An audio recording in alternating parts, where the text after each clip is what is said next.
Syrup. यहाँ पे 1000 लोग पैनल पे अवेलेबल हो चुके हैं और 1000 में से कम 900 लोगों ने एलोवेरा का नाम जरूर सुना होगा। सुना है आप लोगों ने? थम्स अप एक बार करके मुझे स्क्रीन पे बताएं कि हाँ जी नाम तो सुना है। करेक्ट। 900 में से कम 700 लोगों ने एलोवेरा इस्तेमाल भी करा होगा कभी ना कभी। देखिए एलोवेरा को हिंदी में क्या कहा जाता है? हिंदी में इसको कहते हैं घृत कुमारी। ये घृत कुमारी सबसे ज्यादा काम कहां पे आती है, इस पे बात करेंगे। आयुर्वेद में ये बताया गया है कि हमारे शरीर में सबसे इजीली अगर कोई जड़ी बूटी पचती है, सबसे तेजी से हमारे शरीर में डाइल्यूट हो जाती है, पच जाती है, डाइजेस्ट हो जाती है, तो उस जड़ी बूटी का नाम है घृत कुमारी यानी कि एलोवेरा। सबसे आसानी से पचने वाली जड़ी बूटी है। इसके क्या क्या कार्य है?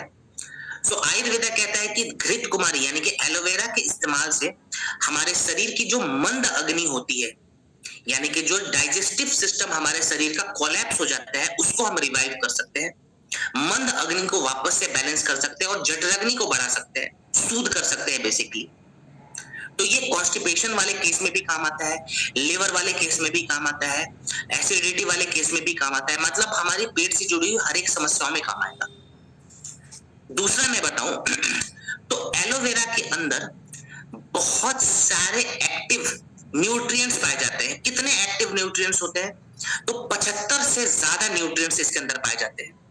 बहुत सारे विटामिन होते हैं, जैसे एग्जांपल के तौर पर अगर मैं बताऊं तो एलोवेरा के अंदर भर भर के आपको विटामिन ए मिल जाएगा, विटामिन सी की मात्रा बहुत होती है, विटामिन ई की मात्रा बहुत होती है, इसके अंदर आपको कैल्शियम की मात्रा मिल जाएगी, मैग्नीशियम मिल जाते हैं, जिंक की मात्रा बहुत ज्यादा होती है। तो ये हर प्रकार से हमारे शरीर के लिए बहुत अच्छी जड़ी बूटी मानी गई। दूसरा पॉइंट ये आता है कि किस धातु को, माने हमारे शरीर में जो सप्त धातु होते हैं, तो किस धातु को ये जो जड़ी बूटी है मजबूत करती है? तो ये हमारे शरीर के रस धातु को सबसे ज्यादा मजबूत करती है, माने प्लाज्मा। प्लाज्मा क्या है? हमारे ब्लड का लगभग 55% हिस्सा होता है। ये प्लाज्मा का एक्चुअली रोल क्या है, ये मैं चौथे सेशन में आपको बताऊंगा। फिलहाल आप खाली जान लें। स्किन रिलेटेड अगर कोई प्रॉब्लम होता है, वहां पे भी एलोवेरा बहुत अच्छा काम आएगा। डिटॉक्सिफिकेशन प्रोसेस को बढ़ाता है हमारे शरीर से। एलोवेरा किसे लेना चाहिए, किसे नहीं लेना चाहिए? देखिए एलोवेरा आप हर एक इंसान को दे सकते हैं, लेकिन एलोवेरा हमारे शरीर में ठंडक को भी थोड़ा सा ज्यादा प्रोमोट करता है। तो सर्दियों के समय में हम एलोवेरा कैसे लेंगे, इस पे बात कर लेते हैं। इसका डोज अगर मैं विंटर के हिसाब से बताऊं, यानी कि अभी के समय के हिसाब से बताऊं, तो 20 ml के आसपास हम एलोवेरा का डोज रखेंगे। सुबह सुबह खाली पेट फ्रेश होने के बाद लगभग 1 कप गुनगुने पानी में मिलाकर पिए। सुबह सुबह खाली पेट फ्रेश होने के बाद 1 कप गुनगुने पानी में 20 ml एलोवेरा सिरप मिलाकर पिएंगे। अब ये ध्यान रखना है कि एलोवेरा पीने के कम से कम 1 घंटे बाद तक कुछ भी ना खाएं। क्लियर?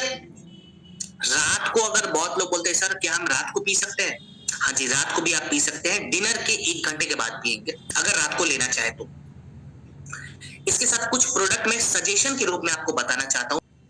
तो देखिए, अगर मॉर्निंग में आप एलोवेरा के साथ कोई प्रोडक्ट ऐड करना चाहे तो आप व्हीट ग्रास ऐड करें, ठीक है, मॉर्निंग में व्हीट ग्रास। और अगर रात को कोई प्रोडक्ट आप ऐड करना चाहते हैं तो त्रिफला ऐड कर लें।